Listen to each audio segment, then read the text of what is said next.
Hukum menurut saya itu peraturan-peraturan yang dibuat oleh pemerintahan atau orang-orang yang memiliki kuasa untuk ditaati, yang berfungsi untuk membatasi dan mengawasi tingkah masyarakat. Kalau pasal 27 ayat 1 yang saya tahu itu menyatakan kalau Indonesia adalah negara hukum. Hukum adalah peraturan atau adat yang secara resmi dianggap mengikat. Maksudnya di sini adalah hukum itu sudah ada dari lahir. Kita sejak lahir itu sudah mempunyai hukum. Dan pasal adalah bagian dari hukum itu atau bagian dari bab di dalam hukum atau undang-undang. Sangat penting ya, karena setiap orang kan pasti punya hak dan kewajibannya masing-masing yang harus dipenuhi. Jadi perlindungan terhadap hukum dan hak asasi itu sangat penting, dan untuk mencegah juga terjadinya pelanggaran hak, jadi supaya tercipta keadilan dan ketentraman. Ciptakan tatanan yang adil dan sejahtera dengan tanpa adanya pelanggaran HAM dan pelanggaran lainnya seperti pencurian, penipuan dan lain sebagainya. Menurut saya sih karena aparat hukumnya masih kurang tegas, kurang jelas, yang menimbulkan ketidakpastian di dalam hukum tersebut, yang memberikan celahnya orang-orang untuk melanggar, karena hukumnya aja masih kurang tegas dalam menjalankannya. Dan menurut saya juga ini bisa jadi karena dari kurangnya kesadaran di dalam diri kita. Entah kita yang emang merasa biarin aja lah, paling cuma sanksinya itu aja, cuma paling itu aja.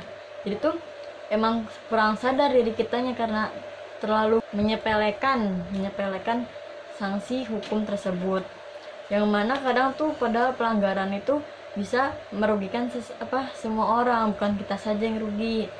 Sikap egois yang berlebihan itu bisa menyebabkan pelanggaran hukum. Dan juga penyalahgunaan teknologi juga bisa. Dan penyalahgunaan kekuasaan itu sangat berpengaruh, dan ketidaktegasan para penegak hukumnya itu adalah termasuk penyalahgunaan hukum atau pelanggaran hukum. Mungkin contohnya kayak kepolisian yang melakukan penyelidikan, penangkapan dan penindakan kepada orang-orang yang melanggar hukum, seperti pencurian, tindakan kriminal, pelanggaran lalu lintas. Terus ke lembaga lainnya kayak Mahkamah Konstitusi yang mengadili di tingkat peradilan. Terus juga ada Mahkamah Agung yang melakukan tindakan peradilan di tingkat kasasi. Kepolisian itu melakukan penangkapan, penyitaan, penyelidikan, dan dia kadang-kadang itu kayak mengayomi masyarakat. Ada kejaksaan itu melakukan tuntutan, melakukan pengawasan, dan pengawasan itu terhadap tuntutan pidana ya. Dan ada kehakiman itu mengadili perkara sesuai undang-undang. Terus juga dia itu memutuskan perkara hukum. Dan juga ada advokat atau pengacara, dia itu membuat dan mengajukan gugatan ke pengadilan, dan juga menghakimi terdakwa. Belum, karena masih banyak para masyarakat yang masih melanggar peraturan yang telah dibuat oleh pemerintah. Dan juga mungkin ada beberapa yang sudah. Dan pola pikir masyarakat masih banyak yang menganggap bahwa pelanggaran itu tuh udah jadi tradisi mereka. Jadi kalau mereka melanggar tuh kayak ya udah nggak apa-apa. Dan dari pihak pemerintahnya juga belum tegas buat menindaklanjut si pelanggar tersebut. Kalau menurut saya sendiri sih belum maksimal, karena masih banyak orang-orang tuh yang melanggar peraturan tersebut karena emang mungkin dari pihak hukumnya, dari aparat hukumnya tuh masih kurang jelas hukumnya atau masih kurang tegas dalam menjalankan hukumnya tersebut gitu loh. Dan masyarakat tuh juga masih banyak yang menyepelekan hukum-hukum yang berlaku, peraturan-peraturan yang dibuat tuh semena-mena dia lakukan gitu, seakan tuh emang masyarakat emang paling benar gitu. Dan ya sebaiknya emang harus dipertegas lagi dari hukumnya gitu aja sih, biar jadi tuh mungkin nanti masyarakatnya tuh kayak sadar salah gitu. Masa iya peraturan harus dilanggar terus, kan gak mungkin. Kalau kayak gitu terus ya bagaimana Indonesia mau maju gitu, gimana, karena ya masyarakat sendirinya aja masih kayak gitu, dalam menjalankan peraturan yang berlakunya aja masih kayak semena-mena, masih seenaknya masyarakat sendiri itu gitu.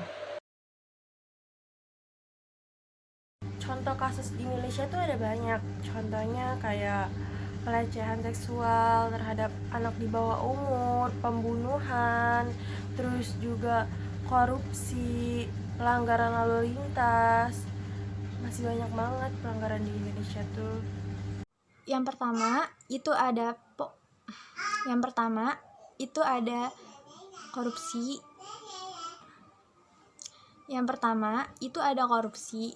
Ini terjadi di bidang politik.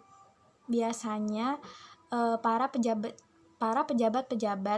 seperti pejabat negara dan pejabat yang lain sebagainya.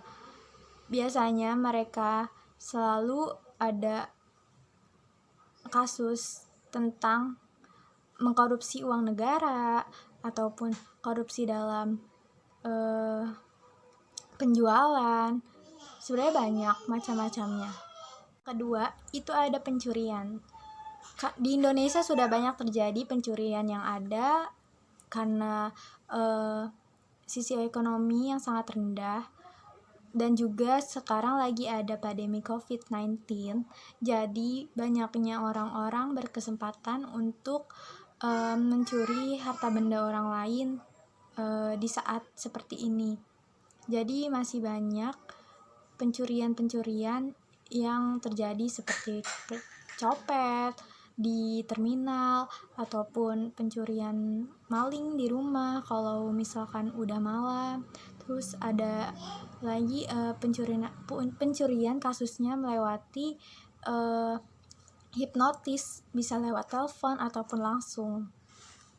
Ya, itu ada pelecehan, terutama pelecehan seksual kepada wanita atau anak di bawah umur. Banyak juga orang yang melakukan hal tersebut untuk mendapatkan kepuasan pribadi, entah itu karena gangguan mental ataupun apa, tetapi ini termasuk ke dalam pelanggaran HAM yang ada di Indonesia, dan juga termasuk ke dalam pelanggaran yang ada di pasal 4 dalam KUHP, pasal 281 dan 282, bisa dibaca sendiri.